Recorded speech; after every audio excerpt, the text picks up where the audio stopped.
Ayun nga guys, dati puro vlog tayo about information. Ngayon, itur ko naman kayo kung ano yung naging sanhi ng pagod at sipag ko. Ayan, ito yung front ng house namin.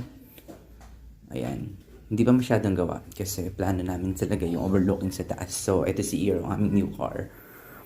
And then, so let's side on the side of the house. Di pa tapos ang second floor, ayan. Yung terrace, hindi pa siya tapos. Pero yung kulay ng house namin, kaskamuk. It's talagang gray talaga siya kahit yung car namin. And then yung tawag ng tiles, ayan yung palay kasi kaaani lang. Ayan, pati yung sasakyan, ayan. Pati yung ilaw, lahat yan gray. Hindi pa tapos yung taas, second. And then, ito yung ginagawa kong landscape sa labas. Kasi mahilig ako mag-alaman even before. Ito yung house na loob. Combination of black, gray, and white. Ayan. And then, yung bar namin. So, pagod at sipag, tiyaga.